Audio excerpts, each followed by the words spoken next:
Yes, of course. I mean, we might point fingers at the Independent National Electoral Commission, and of course, that's what the governor did at that time. But yes, before we come to the issue of INEC and its logistic problems, still, let's take another look at the governor's accusation of some form of collusion.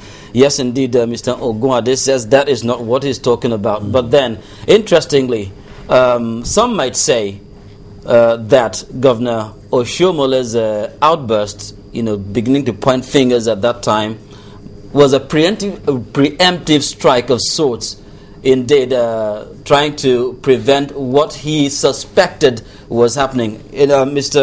Ashiru, would you agree with that? That it was just what do you call, in street parlance, IGG on the part of the governor? Well, when you talk about politics, you are talking about interest, you are talking about enlightened self-interest. And I think the logic of Governor Oshiomhole is to put, INEC on the spot and preempt, any possible collusion with the party in power. I mean, if you follow elections in Nigeria, I mean, it's a funny scenario. I mean, the last election in Ondo State before the courts returned Olusegun Mimiko, you find out that even election results were announced in Abuja rather than in Akure. So if, history is anything to go by, whereas Oshomole's outburst could be premature, but I think he needed to do that to put everybody that is concerned on the spot and ensure that if they had any funny motive at the back of their mind, they will begin to have a rethink, since the governor is out to tell the world that, look, I suspect some foul play. So I think they are all acceptable strategies in politics, particularly where interests are concerned. Just to add on to it, they are in a war, and of course in war, all is fair. So of course the man knows if that you see they were in a war, we had a lot of military men there to ensure that one party wins, or one side of the party wins. And of course, to me, I want to believe that the man knows that. Of course, he knows what to call wayo in local palace, and in that area there is so much wayo, as they will call it. And of course, I was on ground. I heard a lot of the boys and every one of them, party agents and so on. It was that today be today, today be today. And of course, I'll use this opportunity to really salute the vigilance and the resilience of the Edo people. In fact, it's as if it was a state of war. But again, the people were there. They were going, and all of them were trooping. And one unique thing about the Edo thing was that rather than maybe having elections in street corners, they were all in majority of the places were in primary schools or secondary schools. So again, it was an enclosed place. And one would say, we're in an enclosed place. Why do you want to go inside this place? They were boxed together. But they were, in their groups, in hundreds, they were there. The only thing was that, yes, along the line, most of them just get fed up that, if the materials are not there, if we didn't see the officers, what are we waiting for? But maybe along the line, because we are always moving from one unit to the other, but along the line, the crowd started coming in. But that initial discouragement was there. And to me, I guess that thing worked out because he was talking from experience anyway. Okay, yes, once beaten, twice shy, so he did not want that experience, to recur. We will still be talking about, the presence of security men and all that. Forestalling any ballot box snatching. But then, I want us to consider this factor, the issue of the power of incumbency.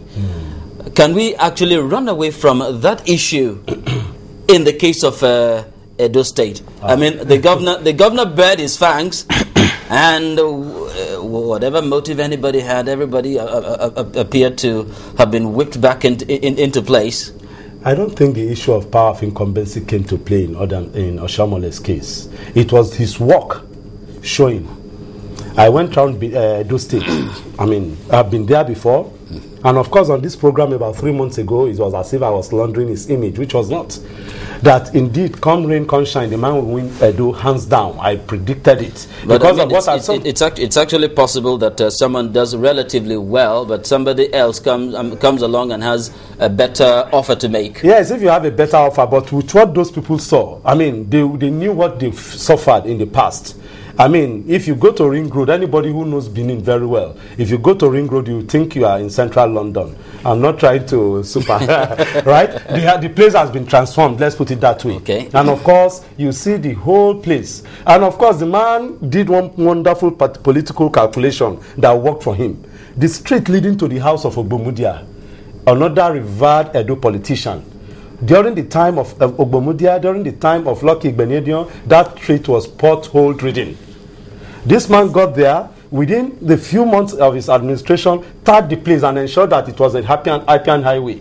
Well, very good. I mean, definitely, the elections are over, so I will not accuse you of campaigning for him. But I know that Mr. Ashiri is struggling to get a word in. To the contrary, you cannot, totally take out the power of incumbency in any election in Nigeria. And I mean, this particular election is another test case. The sitting governor or the sitting chief executive has a lot of control over state paraphernalia. I have once argued that for there to be a level playing field for all contestants in any election, there is the need for the incumbent governor or the incumbent chief executive, whether local government chairman, governor, or the president, to step down some few months before the election, so as to, provide a level playing field for all the contestants. Mr. Ashiri, where does that happen in any part of the world? Well, you see, the politics in Nigeria is peculiar. And that's why we must begin to think out of the box if we must consolidate democracy in Nigeria. You would agree with me that the nature of politics here is not comparable to even politics in other third world countries. So, and that's the reason why we must begin to look for ways of, detaching power from political processes. But let me remind you also that the People's Democratic Party candidate actually had federal might behind him. Remember, the president himself, Dr. Goodluck Jonathan, was in Edo State to campaign for the People's Democratic Party. And so, if we're going to look at it in terms of power of incumbency, then Governor Shomole was probably at a disadvantage. Well, I don't agree with that, because the PDP candidate, the best he can get is maybe this kind of support from the presidency, from the center. That's federal might. Federal might, yeah. But what is federal might in a local balance? In Edo State, for instance, the governor, had during all the campaign, processes, he had, this. If you watch the campaigns, you will see that the governor is using, his position, his vantage position as the chief executive of the state to do a lot, to campaign, to tell the people what he had done, in the past 4 years. Good as that may be, you cannot also rule out, the number of local government chairmen, the number of commissioners, the spread, in patronage and all that goes with that kind of aura. Now, but at the center, the president came only once. In fact, there were a lot of controversies trailing his coming. That in itself, for somebody who is politically savvy, can put the PDP out of the state. So the point, I mean, even the ACN manipulated the president's visit. And, I mean, there were newspaper reports that so they played the underdog card, you mean? That even the Omonoba himself closed the door against some, big wigs or big chiefs in Edo politics. So that tells you a lot about the power of incumbency and how much you can draw, if you can, draw from that goodwill to make the point in any election. Let me just go to the second leg of my argument. Very good. To show that indeed it's not about incumbency that we are talking about the good works, because there are many incumbents in Nigeria in recent times, and I'll just start with Chief Bola Ige, who was removed from office. So he was an incumbent governor, right? So let me come back. Agwagu in Southwest, Akala. They were all incumbent governors and they were removed by the people through the votes. Despite all their federal power, despite the paraphernalia of office. Even Hakim, with all the money he was spending, did not get anywhere. So what I'm trying to say is that it's not about the incumbency that secured Oshomeles. This man was damn popular. I crisscrossed Edo State and I knew that this man was on ground. And there's nothing you can do about it.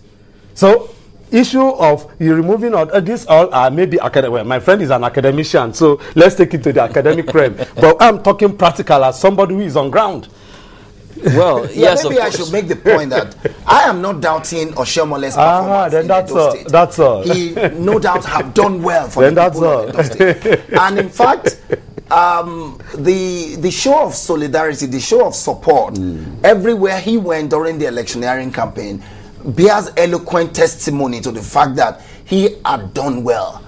Yeah, having said that, the fact that he's still the one in locus, I am a political scientist, and I know what it takes to wield political power. I know what, you can do with political power if, you are a smart politician.